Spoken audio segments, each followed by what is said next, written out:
Okay, I'm ready. The other thing is when we travel and do podcasts, we can just do this. Yeah. You can just sit wherever and just like talk to this thing. And you can also detach these. Yeah. And you just hold it like this, which would be easy too. Yeah, I like this. So we could have done podcasts in our van. We could have. Yeah. The other thing I was thinking, which I think we're gonna get anyways, is you can get those little Rode mics. Yeah, we should get those. And you can just like talk into those. Mm-hmm. Yeah. Oh, yeah. What are we talking about? Gerald. Gerald. We're making a show. We're making a baby. Our first baby together. Okay. How's it not a baby? Well, I guess it's a baby. We're giving it life. I think it's just the phrasing We're making a baby. that we're making a baby together. I don't know. I consider all my shows my children. Well, yeah, but let's just, anyways. So what do you want to talk about? You wanted to do this. Yeah. Well, I'm curious. This is the third full-scale show that I've made. I've made 2 full-scale shows, both of them being solo shows. This is my first full-scale show that includes another individual. But it's interesting, and I was thinking about this while I was writing for funding. It's kind of a third solo show in the sense that so far we're the same person with the same motives and the same intentions. It's a pretty reaching metaphor, but yeah, I understand what you're saying. But we're also at the stage where we have like a first draft of a script, and we haven't entered the rehearsal hall yet. So we could very quickly, hall. being our living room, Our living room. being very different versions of this character called Gerald. Gerald. But I think we'll always have the same goal and the same outcome. But then again, we haven't entered the hall yet. I know. So I'm very excited. We probably talked about it being silent, but it would be funny if you had an English accent, like an old English. Well, the thing is Gerald. that like the text that we do have right now in our mind, it's like a voiceover stuff, but that could be like an old British woman. I feel like it's got to have some accent. You can do accents, right? Me? Yeah. Oh, you don't like using AI, do you? No. AI is really good at making cool accents. Excuse me.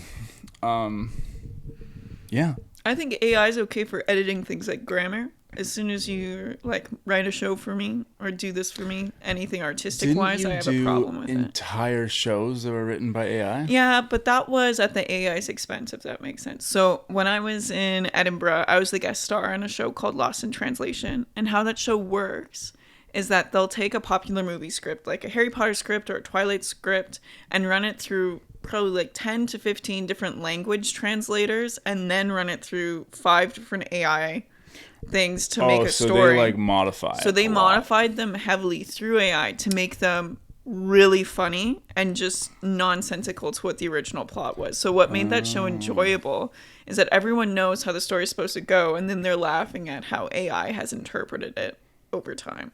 Oh, I see. So to me, I thought someone just like went into AI and just went, make me a funny version of Twilight. no. So they I see So what you're they saying. like yeah, we were laughing at AI's they expense. just like They fucked it up. bastardized Yeah. this child of Twilight. That's kind of interesting. Yeah, it was a really fun show to be a part of. Some of the things I said, wild. Yeah. It was really cool. But to me, AI is fine as a creative to help you with editing things in regards to like make my grammar better or tell me the edits I can make that would make this application stronger, and then you go on yourself and do those things. Yeah. But if you're like, write me a grant proposal, I think that's a little See, a what lot. I Or usually it's like, do. write me a play. I don't like that. What I started, because I think I started using AI because I was very against it for like Yeah. everything. Yeah. I was I was a hater for a while. I was like, Good. this is, because I think it was still in the phase of it's okay, but I can still beat it. You know what I mean? Yeah. Like, because for a long time it was like, definitely when the AI photos and videos and stuff started coming out, they were all right. But most of the time it was like, this is, like they had like it'd be like make an AI model and it would have like 4 hands, like that kind of thing. So when it was still in that stage, I was like, okay, this is not like a thing yet. But it wasn't. And then in spring, this past spring, I really started using it for writing. And specifically for like what I usually do is I'll write whatever I'm going to write.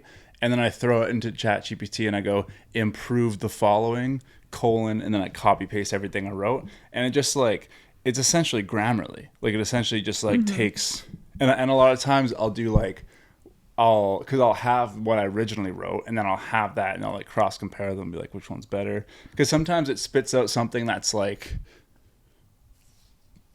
too formal or something, you know what I mean? And it's not what I wanted, but it does do a really good job specifically with grammar. Like it'll use aspects of grammar that I don't know because I'm not that great at that kind of stuff. But so now I'm kind of like, I feel like you can't not use it now.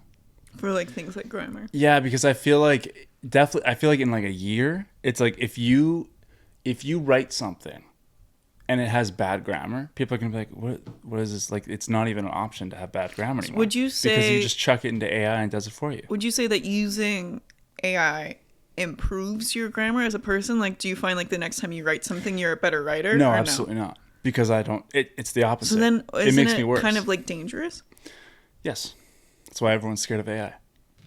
Is because it essentially takes skills that are repeatable, specifically, definitely with language model AI, which is what most people use. Like ChatGPT is a language-based AI. Why would I spend the time getting good at knowing when to use a semicolon versus a regular colon when I can tell this thing to do everything for me in half a second? And the argument would be like, oh, what if you don't have it? It's like, okay, well, if AI crashes, that probably means the world's fucked because it's a part of the world now. That'd be the same as like cars disappearing. Like it's so integrated now that like if it disappears, there's probably something a lot more important to worry about than how good your grammar is. But like in regards to like educational systems, okay, like do you think like kids are gonna get like stupider? So when I was in grade 6 or like grade 5, I remember I had this conversation with someone the other day about iPhones, and the iPhone came out when I was in grade 7, I think. And I remember before that, it was very, very common, I'm sure you remember too, that teachers would have this they would always say this thing, you're not going to have a calculator in your pocket all the time. It's like, well, now we do. So now, do you ever sit down and go, fuck, I really should have learned my times tables? It's like, no, because you just pull out your phone. A little pride of me does. Like, yeah, the prideful part is like, shit, I can't believe I Googled, well, not Googled, but used a how calculator. Long does that pride last? How long does that pride last before you pull out your phone and use your calculator? 5 seconds? You know, like, so I think it's like that. I think it's just like a thing that I feel like there will always be that thing of like, oh, I shouldn't have to use this. But like, it's so efficient. It's so handy. It makes it so much better that just use it, you know? Yeah. I don't know how we got on AI. Well, we started talking about AI, and now I'm just like, do we keep talking about it, or do we revert back to Gerald? I don't know, that was a good conversation. Well, Gerald is kind of, well, it's not AI, so, I guess but it kind of behaves in a similar manner. We were talking about the appropriateness of using AI in like creativity and like writing and stuff. I feel like I will, and also because I like creating things, I don't want AI to create something for me. I want it to fix the things that should be correct, like grammar. But like when it comes to creativity, I'm not gonna go like write me a joke. It's like I want to make the joke. Like I want to write the thing. I want to, you know what I mean? And I feel like one of the other perspectives of it is like AI learns from observing whatever it has access to. So for AI to get better, it has to continuously just be fed new things. And to be fed new things, you have to create new things to feed it. So there's like the argument of like the only reason AI is good is because humans create things and give it to the AI to learn. Because the AI isn't actually like making things on its own. It's like, or I'm sure it will someday. It's reprocessing things. But that's also why when it comes to writing, you can't be 100% sure what it gives you because it's drawing from the entire internet or whatever its access range is, and like there's so much bullshit on the internet. I know. One thing that I just you get don't know like what it's pulling from.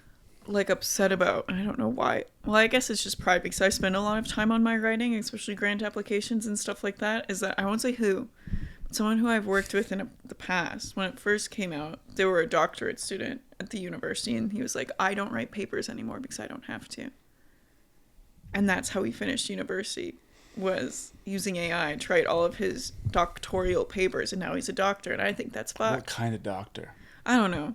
Hopefully not like a surgeon. Not like a surgeon, but like he's able to teach at universities now. Like he's I forget exactly what he took, something in the arts. But Yeah. But now I mean, he's like, able to be a doctor in something, but he didn't write any of the papers to get him there. And to me, that's fucked. I feel like it's very opinion based though, because it's like, is that fucked or did that guy beat the system? Well, also, I don't want to learn from a guy who's not, because in my mind, he's not a real doctor. He didn't do the work to write the papers, to find the evidence. He got it all through AI. So now, if he's going to be my professor, and I know that he didn't do any of the work, so it's not actually in his brain, and I'm learning from him, I feel ripped off. Yeah. No, I know what you mean, but it's just kind of like, yeah. So I think situations like that. There are definitely situations like hate. that. Yeah. And he was like bragging about it to me, and now I don't respect him as much as an individual. That's why I won't say who it is. Yeah. But he's like, knows Lauren, who it you is, should though. be like doing all this stuff through this, and then he's like, these are all the grades I got. I like passed my degree because of this, and I was just like, wow. I think it does just really depend on what you're using it for. Yeah. And I think I don't feel bad at all at doing the way I do it, which is writing something on my own and then telling it to make it better. I think if you're using it to improve your grammar, improve your punctuation and stuff like that, it's fine. I don't like it when someone just types in a sentence being like, here's all the points I need to answer in my thesis. Write me a paper with this amount of words. I think that's when it gets a little icky. Yeah. But That being said, though, I did just use it for something being like, this I wrote has 200 words. The word count is 250 words. Can you just make sure that matches the word count? yeah. And then I compared it to what I wrote. Yeah. See, I think that's fine.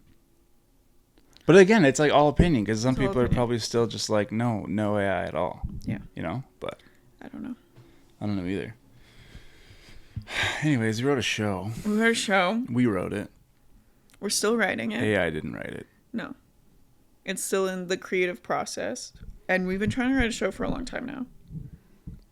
About, 6 months?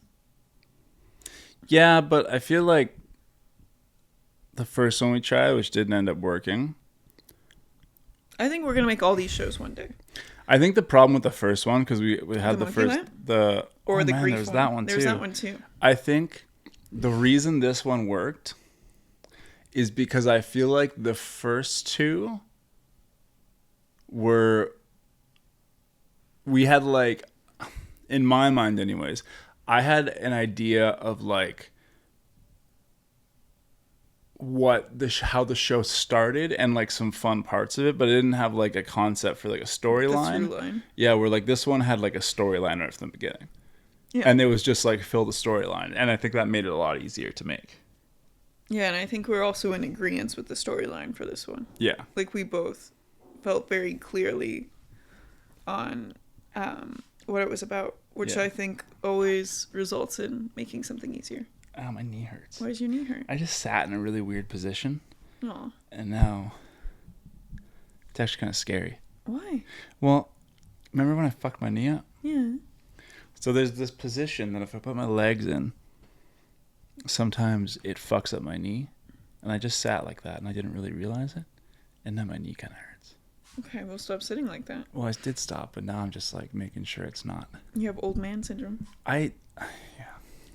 I was actually thinking about that. I feel really good physically That's good. for the best I felt in a long time. That's good. Except for right now. Yeah. I'm okay though. Yeah, sorry. I got distracted. It's okay. Yeah. What were we talking about? The process of finding a show to write, All right. and how we've been doing it for like 6 months. I still think that those first two are cool. I think they're really cool And we shows. could I do just think them. we need more time to figure out what they're actually about. And I think because we had like a deadline. Like I forget what that like. Remember that was like we May. wanted. It was like May, but that was we were also both like ridiculously busy. Mm-hmm. You know what I mean? It's hard to make something. And you were going to Edinburgh, and like show season for me was coming up. Mm-hmm. And we both just got back from Australia. Mm-hmm. We're tired. We're tired, and now I feel like we're both a little bit more like rejuvenated. We both have more time. Yeah. I feel like this one makes more sense to both of us. Mm-hmm. I'm really excited about this one. I'm really excited about it because of how ridiculous it is. I'm also excited about it because I think it's going to psychologically fuck people up. And genuinely, because like a lot of people say that about shows, like this is like it's crazy. Like Would you leave say like? going like whoa? What Well, I think Swan messes people up a bit. it messes people up, but I think the difference is there's a big difference between being shown something and going that's fucked up or that's And then crazy or whatever. experiencing it. But the way that we've set up Gerald is specifically the last part. The whole We're thing. asking them to decide. I don't think. Yeah, I feel like we can't say what happens. No, we yet. can't say, but the But- audience is in the situation where they get to choose what happens. They essentially you decide something before you know you're deciding it, and then you're confronted with the decision. Mm-hmm. And it's a very like it's you're either going to be very proud of what you did or you're going to be like, fuck, I'm an asshole.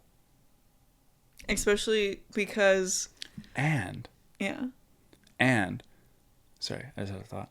And there's probably going to be situations where people are against each other and it's like 50-50 split in the audience. And it's going to be like, you guys, like, I'm a part of the good side or I'm a part of the bad side. You know what I mean? And I feel like those are going to be the funnest ones is because I feel like there will be situations where like the audience is like, if things go to plan, which I think, because I think there will be a lot of like audience speaking to each other and arguing over things, which I think will be really funny to watch because we'll just be out there just like observing people, like people fight. Yeah, but we also have to make it a safe space, which is going to be hard. Because I could also see I it don't in a think way. that's our responsibility. It is. I solely believe it is our responsibility. If we're making a show, we're showing a show, and then we're letting people interact with them, we have to have protocols in case there is a really aggressive audience member. Okay. If, like things like that. That is our I responsibility. don't mean like not safe, but I mean like if people are gonna like argue, let them Yeah. argue. I'm not talking like actually safe. Yeah. If someone is like throwing hands, Gerald will throw Gerald hands. will intervene. Gerald, we should have like something that's like a. I know we can't do this because obvious reasons. A metaphorical like discipline stick. You know, like back in the days, of teachers would have like little A lot of people use pool noodles for that now. smackers. Pool, They'll hit audience members with pool noodles. really? Yeah. And you can? Yeah. What if someone gets upset? It's a pool noodle. They can leave. I can do some damage with a pool noodle. Well, you don't use it, Edward. You don't use it like I'm gonna do it. It's more of just like a tap, and that's why it's fine. Yeah, You I can't guess. actually hit someone with a pool noodle. Yeah. But then again, like when I was in Edinburgh, there was a whole protocol during my tech when we were getting ready to do the show, where I had to create a safe word. So if I said this safe word during the show because there was an aggressive audience member, someone would come in and physically remove them.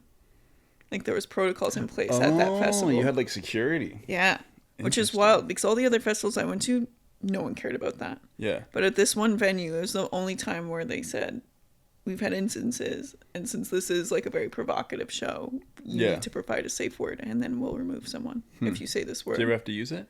No. But it was really hard to figure out what a safe word was in a show that was also improvised in sections. So then Fucking Maisie, and it was something Guatemala. that me and my... Guacamole. Yeah, but it was Ecuador. something that also when you get scared, you have to remember. because to me, I'm very much like when I get scared, because I've had a couple instances where I've had to deal with aggressive audience members in the past when there was no safe word. And like my mind just kind of like goes blank. So I made it the thing where if Maisie felt like it was unsafe and saw that I was unsafe, Maisie could also call the safe word. So it What was the safe word? So we both had a teacher, and it was the teacher's name. You don't want to say the teacher? So our teacher... Was it Mike? No, it wasn't Mike. It was actually, we were talking to him, not really a teacher, but just someone we both know. It was Blake. It was Blake. So if we said Mr. Brooker, that person would have to get removed. Because there was a joke from our acting ensemble, because we just thought he always comes in with like this energy that's like really cool. And we're like, oh my god, like, hey, what's up? So we'd be like, oh my god, that's Blake motherfucking Brooker. He just entered the house. And he's like, yeah, I did. And it was really funny. And it's something that like Maisie and I like took joy out of. We're like, okay, so let's make Mr. Brooker our safe word in this. Mr. Brooker. Yeah, So if we call someone a Mr. Brooker, front of house knew to contact security and have them removed. Which is kind of wild. I would just make up a sound. It'd be like, what's safe word? I'd be like, you'll know. You'll know it's safe word. No, And I'll you just can't do that. No, just sound crazy like you'll know. Don't worry about it. No, it was wild because like it took us a long time to make up because we're like, I don't know. Yeah. Because I didn't want to feel like limited in the show and what I could do. Yeah. But also calling someone a specific name and a person. I would add like into QLab like a crazy like alarm, like like a big like fire alarm or something. I guess you can't do a fire alarm. You know what I'm saying though? Yeah. Interesting. But that was wild. I like Pool Noodle though. Yeah. So Mike. I do want to hit. So one of my mentors, Mike, is like Mump and Smoot. He's known for like this club, and you'd bash people on the head with this club. Is it like a soft? It's like a rubber soft club. Nice. Like a caveman club, and people like want to get bashed. We need to do some bashing. We need to add that to the set. We need something. I don't want Pool Noodle. Pool Noodle's too boring. It's got to be something like. Well, we could get a club and just Yeah. paint it white. Yeah. But that was the thing. Like people like wanted to be hit by Mump's club. Yeah. It was a sign that you like aggravated him to the point that you were involved in the show. Yeah. That could get annoying though. Well, you didn't do it all the time. Oh. Like he didn't do that all the time. He only did it when he needed to do it. Yeah. Because I could see So people like if being someone like, was being like a really big heckler, he'd Yeah. go out and like threaten them, just grab this club. but not necessarily do it all the time. It was kind of like a last resort. Yeah. But it was like a good way to deal with this Just situation. hit somebody. But also, I'm I curious feel like there's how going to that be a would lot do. of situations in our show where you could hit somebody. Well, that's the thing. We're not going to know until we start doing it. But again, what is the show? We haven't really talked about yet, Gerald. But What's what do the you want to premise? talk about?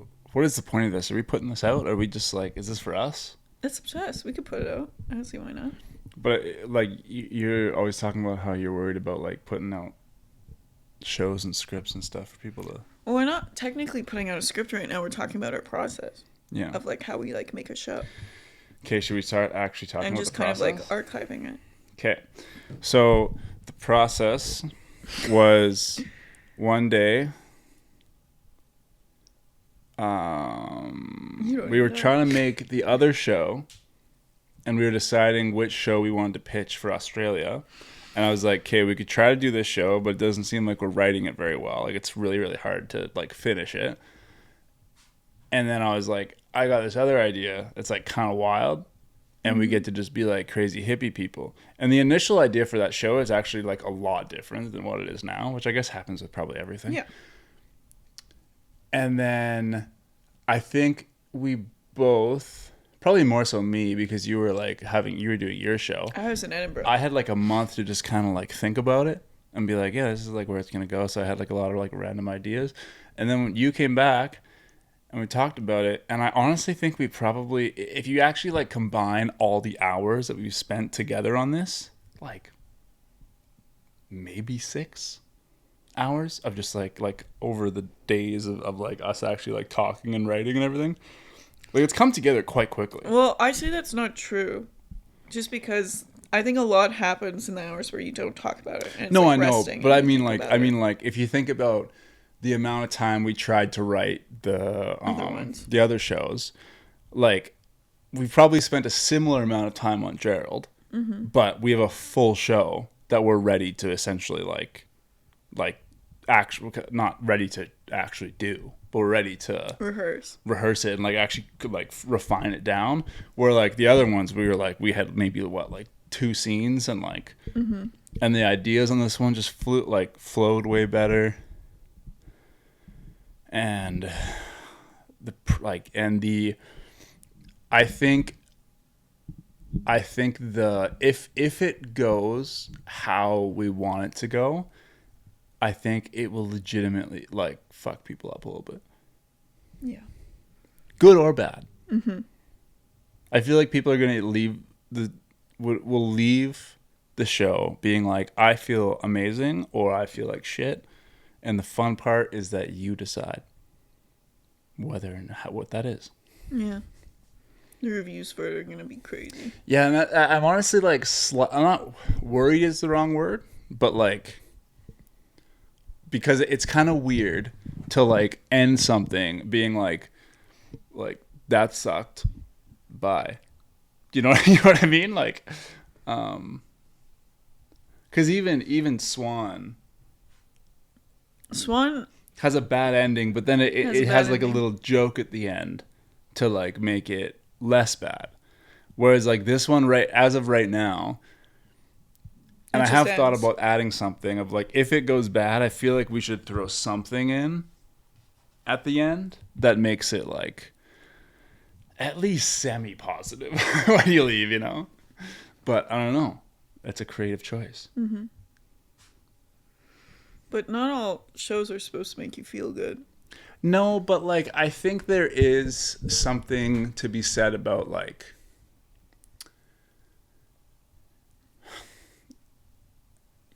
I feel like you want people. This is more of like my marketing brain coming in than anything. I feel like you want people to think about your stuff as like, I want to see that again. And I feel like it's dangerous and this is probably not the right way to think about it because I'm almost thinking about it more from like a business perspective. I feel like it's dangerous to produce something that makes people feel like shit when they leave. Well, even if it was their fault. I don't think it'll feel like shit. You don't think it will make them want to come back and try to win? See, the interesting thing about it, though, is it's always going to be a new set of people, so you can't control that. Like, unless you bring back the exact same audience and know the show and go, okay, we're going to go into it and we're going to do all the things necessary to make the outcome positive, you're not going to be able to do that. Because there really is, like, it's complex enough that it really is, the audience is kind of choosing their own adventure. Because I feel like every single thing that we're doing, the outcome and the way we go after that is based on how that person or how the audience reacts to it. Like I don't know what I should say because it's like, Yeah. So pretty much, I think we could say what will be in the program. What'll be in the program? Well, like, yeah, because there's always like a little write-up for people to decide whether or not they're going to watch your show. And right now, I think that write-up would be something about, I've put it on all of our proposals we've written. Oh. So pretty much, Gerald is a show about 2 cosmic beings who visit Earth and they've come to audit the planet. And everyone would participate in that audit and what's necessary, and it's kind of up to the audience to determine how well that audit goes. Should I say what my original concept was? Sure. So the original concept was that Gerald, and this is before I thought of it as 2 person or 1 person, it was just like Gerald was just like this thing. Gerald was like essentially like a galaxy maintenance dude that went from planet to planet just to make sure things were running well. And because it's the galaxy, it's, he's got a lot of places to go and a lot of, distance to travel. He would return to each planet every 100,000 years. So the last time Gerald had been to Earth, humans were like animals still, essentially. We were like very animalistic. We were like cavemen, essentially. So then, and he's not a god, so like he doesn't know what's happening. He just shows up. And the analogy that I told you when I was first trying to explain it to you was like, if your parents left you at home for the weekend and you like threw a party, and then your parents came back on Sunday night and you trashed the house, and they were like, what the fuck did you do? And that was kind of like the perspective Gerald would have. It's like Gerald left, he came back, and humans went from like living in caves and hunting things and being a very part of the ecosystem to now there's like cities and buildings and society and like all this stuff. So like he has a full understanding of what a human is biologically and from like an animal point of view, but from like a society and culture and language and all this stuff, he's just like, what the fuck's going on? So it was like him coming back and deciding whether or not, as a maintenance guy, is essentially like a janitor, he's like, do I need to get rid of these fucking guys? Because they've gone a little bit too far. And that was like the whole concept. And now it's grown into like an audit of deciding whether or not humans are like too dangerous to keep around. Yeah. But from the perspective of not knowing anything about us besides that we are like animals. Mm-hmm. So you're like because right now people think about humans as like, oh, like, but like destructive and all this shit, but everyone knows everything there is to know about what a human is. Whereas like if you came as like an alien, which is a very common question, is like if aliens showed up and they saw us, like what would they think of us? And that was kind of like the whole concept was then them having to make a decision of like, what do we do with these things, Mm-hmm. Yeah. Insert Gerald. Yeah. I feel like it's still kind of that. Yeah, I just think we've given it slightly higher status than a janitor. Yeah. I thought it was almost like the funny juxtaposition of like he is like a janitor, but he also is like way more like he's a janitor, but also has like the power to fucking not destroy worlds, but like get rid of a species if it means that the planet's gonna. Yeah. How are we doing for time? I didn't time this. Oh. It'll go bloop, bloop, bloop. If it turns off, we'll hear it. I don't think we've been doing this 27 minutes left yet. It's been long. Yeah. Gerald. Yeah, so the goal is to take it to Australia. Put some shrimp on the barbie. Mm-hmm. Which has been interesting to kind of network. Network? What do you mean? Well, just to find people to pick it up. I've never tried to tour a brand new show before that has like no support or no evidence. And it's wild how much more challenging it is for someone to pick up a brand new show. It blows my mind how far in advance you need to be prepared for this. Yeah. It's crazy. Yeah. I've said this a lot to you about, because as I've learned about the world of theater, as one of supposedly the most accepting communities that there is, that's what they like, Mm-hmm.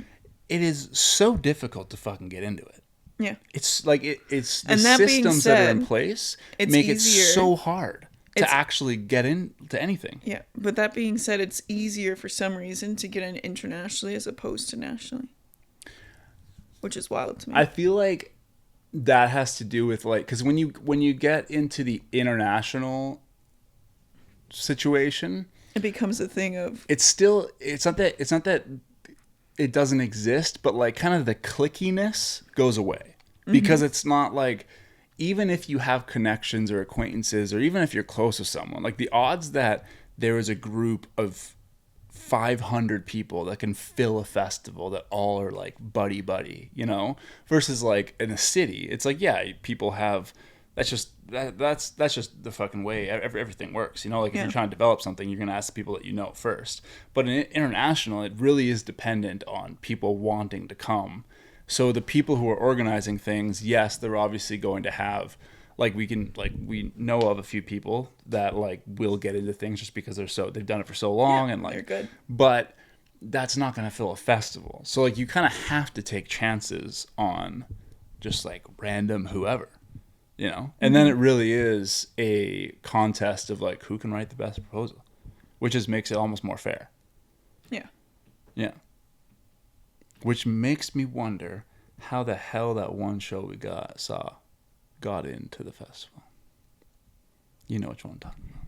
So we saw, I won't say what it was, but we saw very much. So I grew up in like the contemporary dance scene in Canada. And to me, I watched it and I was like, I would have seen this show as like a university thesis project, as like a contemporary dance university thesis project. As someone who did not grow up in this world, that show was a representation of why people who think art is stupid think art is stupid. Yeah. I was the least artistic person in that group of people that we went with in terms of like theater. And I think all of us walked out of there going, what the fuck? Thank God we didn't pay for that. Because that was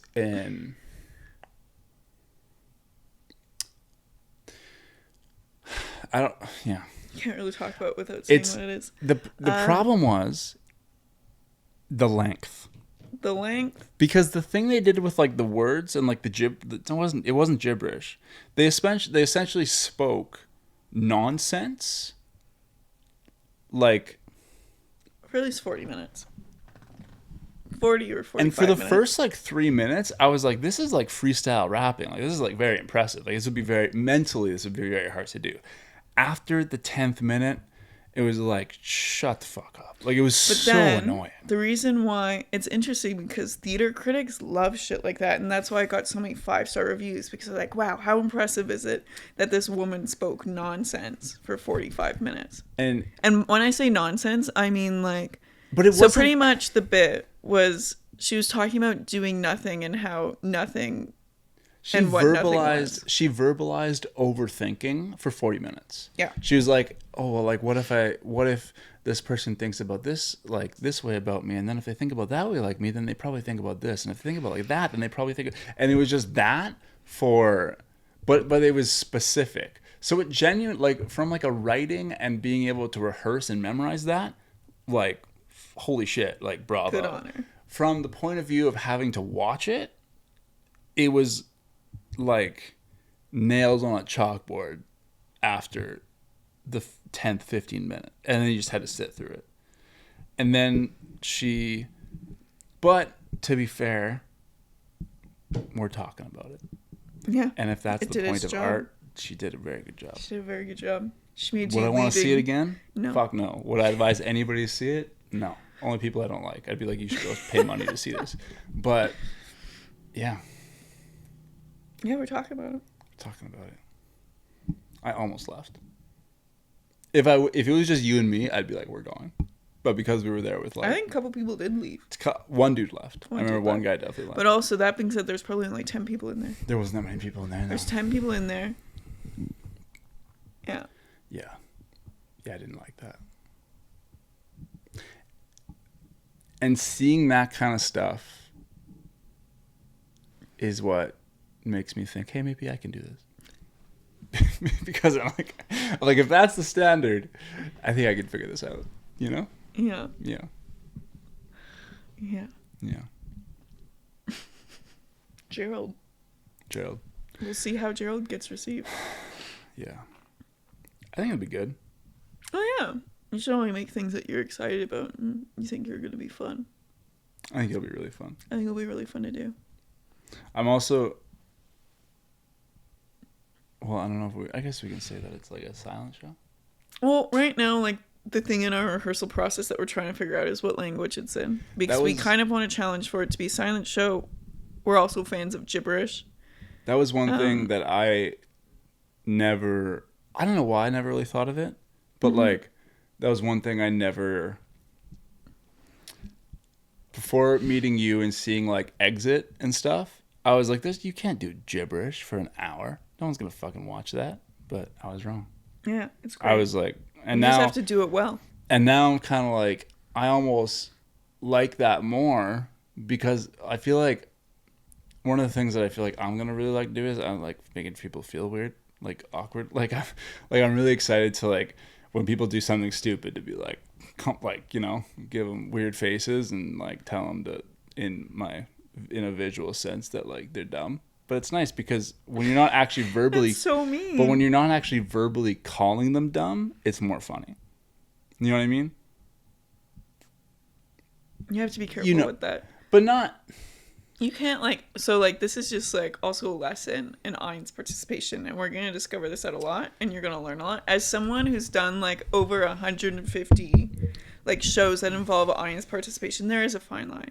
Oh, yeah. And you can like get away with that as long as someone behind you is a hype man for the audience, because we're doing a 2-person show. Because like if you like look at Mump and Smoot, Mump's character is very much more of the guy who can get away with like you're dumb. Yeah. Because Smoot will be right there being like, be quiet. No, they're amazing. They don't know. I don't want to make people feel bad about themselves. Yeah. But it's really I one of my favorite things, definitely I am more of the mindset of like a stand-up comedy type of show where it's like sometimes the funniest thing in a show is when the comic just absolutely destroys somebody in the audience. Like that's like the best, but like everyone expects that, and I feel like you can't always do that, but I feel like there is a very funny like the possibility of a very funny point of a show in any type of show where as long as the audience is a good sport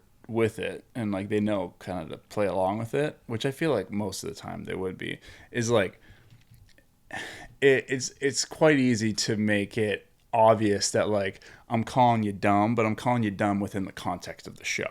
Like it's not like I'm just gonna like find someone in the audience and be like, you look ugly. You know what I mean? Like it's gonna be like we're gonna put them through something and they're gonna do it wrong, which we hopefully they will do it wrong because that'll be funny. And then one of us will be like you suck, and the other person will be like, no, you're doing great. You know? But I don't know. We'll figure it out. We'll figure it out. Ah, my knees!